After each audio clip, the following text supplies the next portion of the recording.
Escuinapa amaneció bajo fuego. El pasado miércoles 17 de diciembre, este municipio del sur de Sinaloa quedó atrapado en medio de uno de los enfrentamientos más intensos de las últimas semanas. Lo que comenzó como una incursión armada se convirtió en una batalla que duró varias horas y dejó un saldo de al menos 5 personas abatidas, vehículos calcinados, viviendas destrozadas y una población entera paralizada por el terror. De acuerdo con diversas fuentes y reportes que circulan en canales de comunicación utilizados por los grupos en conflicto, el operativo habría sido planeado con días de anticipación. Se habla de una movilización masiva por parte de los Cabrera, célula alineada con la facción de los Mayos, quienes habrían desplegado un convoy de al menos 82 camionetas blindadas, con el objetivo de tomar el control de la plaza, que hasta ese momento permanecía bajo el mando del Güero Pín, operador señalado como jefe de plaza de la facción de los Guzmán en esa región. La magnitud de esta movilización no tiene precedentes recientes en el conflicto sinaloense. Coordinar el desplazamiento de más de 8 decenas de vehículos blindados requiere una logística impresionante: combustible, comunicaciones, rutas alternativas, puntos de encuentro y respaldo en caso de que las cosas salgan mal.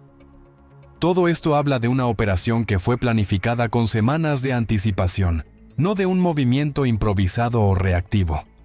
La irrupción no fue un movimiento improvisado. Según la información que se ha podido recabar, el grupo agresor ingresó al municipio desde distintos puntos de acceso, utilizando brechas de terracería y caminos alternos para evitar los puntos de vigilancia establecidos por el grupo rival. El objetivo era claro: rodear, sorprender y neutralizar a la estructura enemiga en su propio territorio. Los primeros reportes de detonaciones comenzaron a circular durante las primeras horas de la mañana. Vecinos de las colonias Francisco y Madero, Insurgentes, El Roblito, Juvencio Aragón, Azteca y Tecomatillo reportaron ráfagas constantes de armas de grueso calibre. El sonido de la tracatera se extendió por varios kilómetros, alcanzando incluso zonas cercanas a la carretera de cuota Tepic-Mazatlán, donde el tránsito quedó completamente interrumpido. Durante el desarrollo del enfrentamiento, un tráiler fue incendiado sobre la carretera Rosario-Escuinapa. De acuerdo con testigos de la zona, el vehículo fue atravesado a propósito para bloquear el paso e impedir que refuerzos del grupo contrario pudieran llegar a tiempo.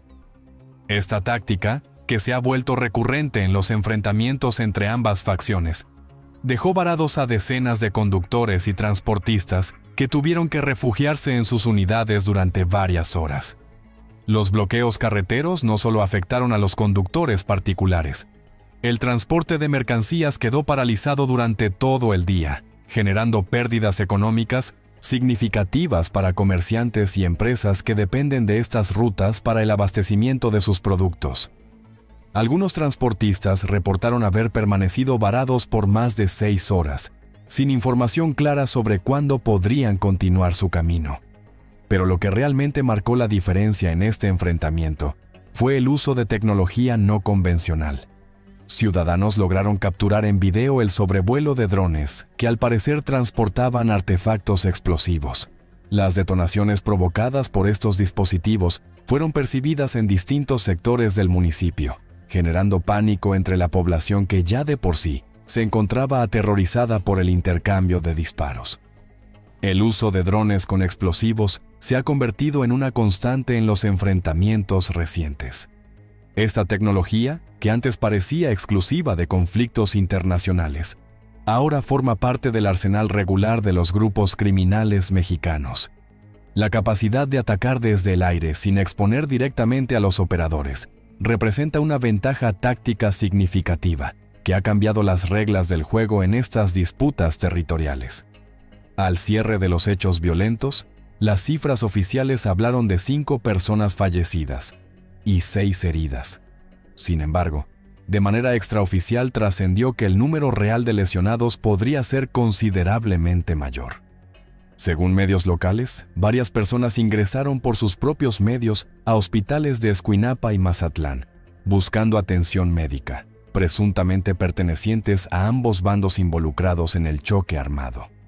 Entre los abatidos se encontraba un hombre identificado como el Comandante Negro, presunto integrante de un grupo delictivo denominado Fuerzas Especiales Unión, alineado con la chapiza. Su cuerpo fue localizado al interior de uno de los vehículos que quedaron completamente calcinados tras el enfrentamiento. En los grupos de comunicación utilizados por la facción de los Guzmán, circuló un mensaje que confirmaba su fallecimiento con las siguientes palabras: «Acomodimos pelea, pues por algo fuimos chapos. Comandante Negro, en paz descanse. Se fue con la camisa más que puesta, y es algo que no tiene precio: la lealtad». La pérdida del Comandante Negro representa un golpe significativo para la estructura de la chapiza en la zona sur de Sinaloa. De acuerdo con información que circula entre conocedores del conflicto, este operador era considerado una pieza clave en la defensa del territorio controlado por el Güero Pin. Su experiencia y conocimiento del terreno lo convertían en un elemento difícil de reemplazar. El gobernador de Sinaloa confirmó que se había registrado un enfrentamiento en la zona y aseguró que las Fuerzas Armadas fueron desplegadas inmediatamente. Según sus declaraciones, las carreteras que atraviesan el municipio fueron liberadas y era posible transitar con normalidad. Sin embargo, las imágenes que circularon en redes sociales contaban una historia diferente. Vehículos calcinados, viviendas con decenas de impactos de bala y el rastro visible de una batalla que dejó marcas profundas en el municipio. El medio sinaloense Los Noticieristas informó de 5 fallecidos, 2 de ellos calcinados al interior de una camioneta. Esta información contrasta con las declaraciones iniciales de las autoridades, quienes en un primer momento negaron que hubiera personas abatidas tras los enfrentamientos. Como ha ocurrido en otros episodios similares, no hubo un comunicado oficial que esclareciera el número real de víctimas ni el alcance total del choque armado. Para entender lo que está pasando en Escuinapa, es necesario revisar el contexto más amplio del conflicto que se vive en Sinaloa desde hace varios meses. La disputa entre las 2 principales facciones del cártel de Sinaloa ha generado una ola de violencia sin precedentes en la entidad. Por un lado, la facción conocida como La Malliza, alineada con el Mallito Flaco. Por el otro, la Chapiza, encabezada por los hijos del Chapo Guzmán. Este conflicto interno, que muchos analistas comparan con una guerra civil dentro de la organización criminal más poderosa de México, ha cobrado cientos de vidas desde que estalló. Las alianzas se han reconfigurado. Antiguos socios ahora son enemigos mortales. Y territorios que antes se consideraban seguros, ahora son campos de batalla. Escuinapa se había mantenido relativamente estable bajo el control del Güero Pin, operador señalado como responsable de la plaza para la facción de los Guzmán. Sin embargo, la presión ejercida por el grupo rival había aumentado considerablemente en las últimas semanas. El avance de los Cabrera, célula armada de La Malliza conocida también como Los Flechas, representa uno de los movimientos más agresivos en la disputa por el sur de Sinaloa. Según información que ha circulado en diversos medios especializados, los Cabrera son considerados una de las células más operativas y mejor equipadas de la facción del Mayo. Su capacidad logística para movilizar decenas de vehículos blindados en una sola operación habla de una estructura consolidada con recursos suficientes para sostener enfrentamientos prolongados. La estrategia de invadir territorios controlados por el grupo rival no es nueva en este conflicto. Durante los últimos meses, ambas facciones han protagonizado incursiones similares en distintos municipios de Sinaloa, dejando a su paso un rastro de destrucción que ha afectado directamente a la población civil. Lo que distingue a esta incursión en particular es la escala de la operación. Movilizar 82 vehículos blindados implica coordinar a cientos de personas, asegurar rutas de entrada y salida, establecer puntos de comunicación y tener planes de contingencia en caso de encontrar resistencia mayor a la esperada. Este nivel de organización sugiere que los Cabrera no solo buscaban un golpe táctico, sino enviar un mensaje contundente sobre su capacidad operativa. En medio de este panorama, surge una figura que ha generado particular interés entre quienes siguen de cerca el desarrollo de este conflicto. Se trata del Cabo 27, un operador cuya trayectoria refleja la complejidad y las traiciones que caracterizan al mundo del narcotráfico. De acuerdo con una investigación publicada por el semanario Z Tijuana, el Cabo 27 es uno de los principales generadores de violencia en Baja California y en el país. Lo más llamativo de su historial es que ha cambiado de bando en al menos 5 ocasiones a lo largo de su carrera criminal. Según la información recabada por el semanario, este individuo inició su trayectoria delictiva como parte del cártel Arellano Félix. Posteriormente se integró al cártel de Sinaloa, luego al cártel Jalisco Nueva Generación, después a la facción que dirige el Mayito Flaco, y ahora habría regresado con los Chapitos, uniéndose a la alianza que estos mantienen con el cártel del Mencho y el cártel Arellano Félix. Los conocen como los chapulines del narco, volteados, traidores, y otros términos coloquiales que en el contexto del narcotráfico se refieren a personas que cambian de bando o traicionan a su organización criminal para unirse a un grupo rival. Z Tijuana informó que desde 2022, un grupo armado denominado Los Cabos, reclutado e integrado por el cártel Jalisco Nueva Generación en Baja California en 2015, traicionaron al Mencho y se pasaron con el Mayo Zambada.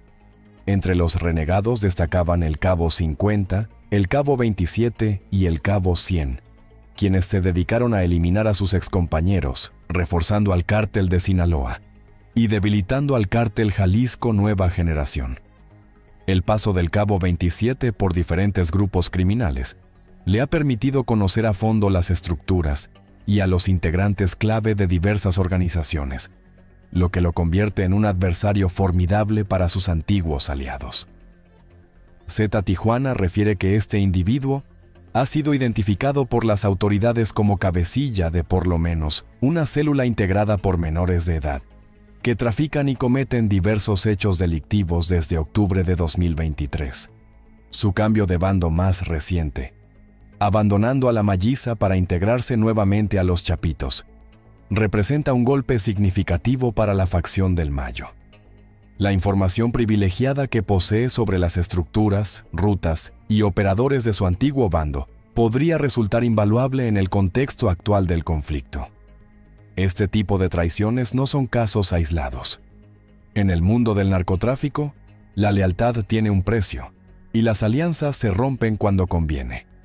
Los operadores que logran sobrevivir a múltiples cambios de bando son aquellos que poseen información valiosa o habilidades que los hacen indispensables para cualquier organización. Mientras Escuinapa intentaba recuperarse de los hechos violentos del 17 de diciembre, la violencia no cesaba en otras partes del estado. Durante la mañana del mismo miércoles, 2 viviendas y un establecimiento comercial fueron vandalizados e incendiados por sujetos armados en distintos puntos de la ciudad de Culiacán.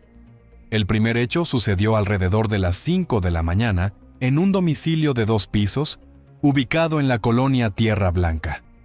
Elementos del cuerpo de bomberos que se trasladaron al lugar confirmaron una cochera con 2 vehículos en su interior, totalmente calcinados. Minutos más tarde, una segunda vivienda fue incendiada en la colonia Lomas de Guadalupe, donde los agentes localizaron una camioneta en llamas que había sido utilizada para derribar el portón de la propiedad. Finalmente, en el sector Bugambillas, un expendio cervecero ubicado sobre el Boulevard Las Torres también fue incendiado. Estos hechos reflejan la escalada de violencia que se vive en la capital sinaloense, donde los ataques a propiedades civiles se han convertido en una táctica recurrente. Los incendios de propiedades representan una forma de intimidación que va más allá del enfrentamiento directo. Son mensajes dirigidos a personas específicas, advertencias de que nadie está a salvo si se cruza con el bando equivocado. Para las familias afectadas, estas acciones significan la pérdida de todo lo que han construido en años de trabajo. De acuerdo con el informe del Grupo Interinstitucional de Combate a la Delincuencia, correspondiente al periodo del 8 al 14 de diciembre, se reportaron 32 personas detenidas por diversos delitos, 100 vehículos con reporte de robo recuperados 34 vehículos asegurados en diferentes hechos delictivos, 59 armas incautadas y más de 17,000 municiones decomisadas. También se aseguraron 103 kilogramos de marihuana, 6 plantíos de la misma sustancia y 247 toneladas de precursores químicos. Estas cifras, aunque significativas, apenas reflejan una fracción del poder de fuego y la capacidad operativa de los grupos que se disputan el territorio sinaloense. En otro frente del conflicto, la Sierra del Durazno en Tamazula, Durango, también se encuentra bajo intensa actividad. Fuentes internas han confirmado que las autoridades federales mantienen un operativo activo en la zona con un objetivo muy específico. Durante el pasado domingo 14 de diciembre, se desplegó un operativo de grandes proporciones en el que participaron helicópteros artillados y elementos de fuerzas especiales.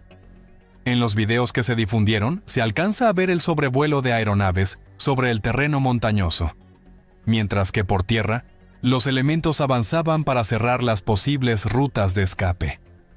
Lo que llamó la atención de este operativo fue la respuesta que recibieron las fuerzas federales. De acuerdo con las fuentes, la gente que opera en esa zona respondió con drones cargados con artefactos explosivos, los cuales fueron arrojados directamente contra el personal que intentaba cerrar el paso. Al día siguiente, el operativo no se retiró, sino que cambió de forma. Habitantes de la sierra reportaron el sobrevuelo de 2 aeronaves T-6 Texan, haciendo pasadas de ida y vuelta durante varios minutos. El uso de este tipo de aeronaves por parte del ejército mexicano no es cualquier cosa. Los T-6 Texan se utilizan principalmente para reconocimiento aéreo, vigilancia de corredores y marcaje de zonas, funciones clave cuando un objetivo logra evadir un primer cerco terrestre.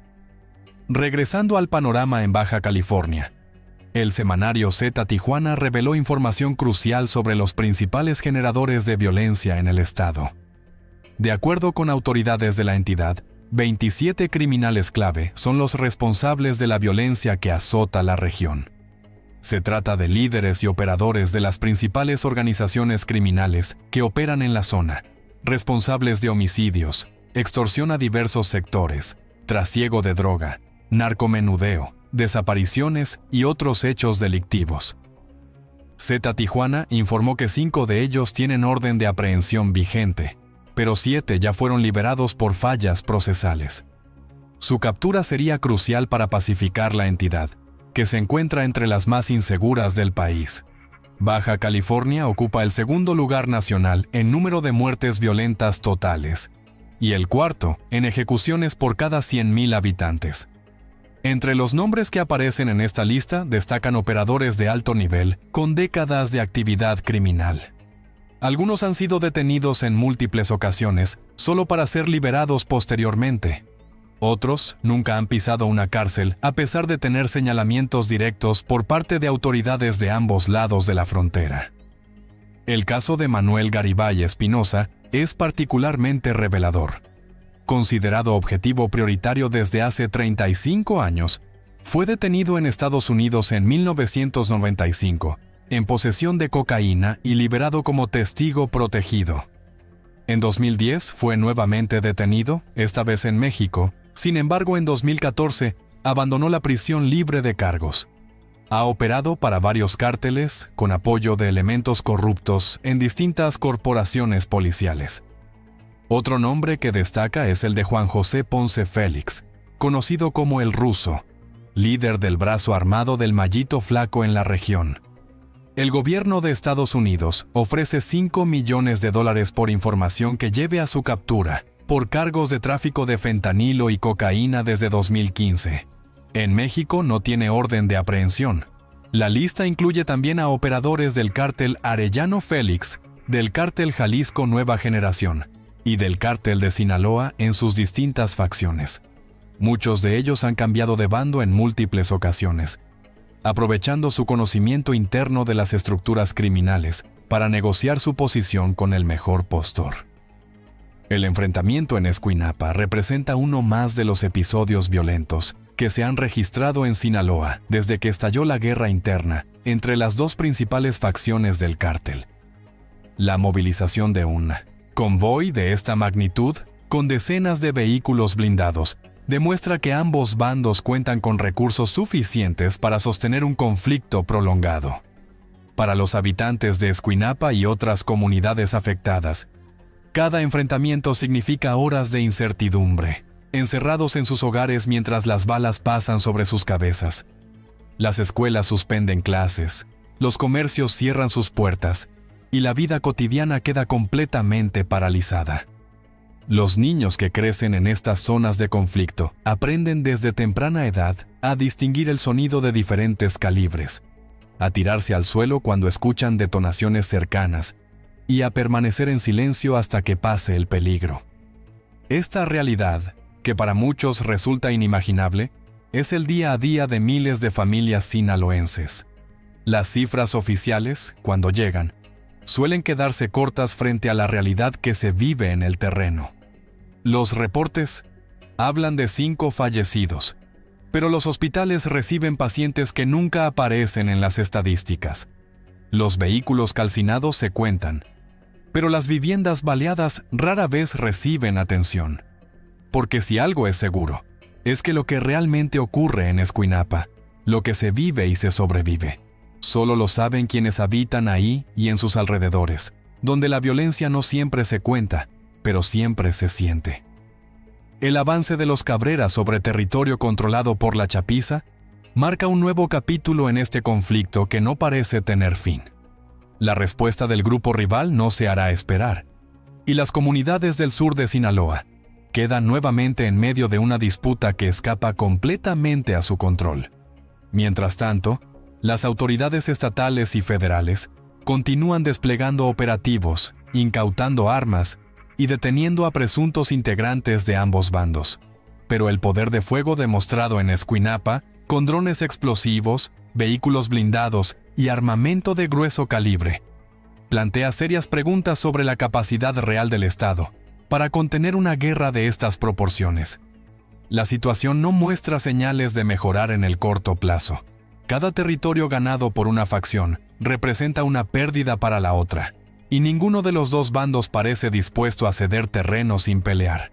El resultado es un ciclo de violencia que se alimenta a sí mismo y que deja a la población civil atrapada en medio.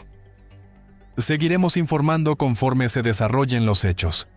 La situación en Sinaloa permanece tensa y cualquier movimiento de alguna de las facciones puede desencadenar nuevos enfrentamientos. Por ahora, Escuinapa intenta recuperar algo de normalidad, aunque sus habitantes saben que la calma puede romperse en cualquier momento. Si este contenido te resultó útil, no olvides suscribirte y activar las notificaciones para mantenerte informado. Nos vemos en la próxima entrega.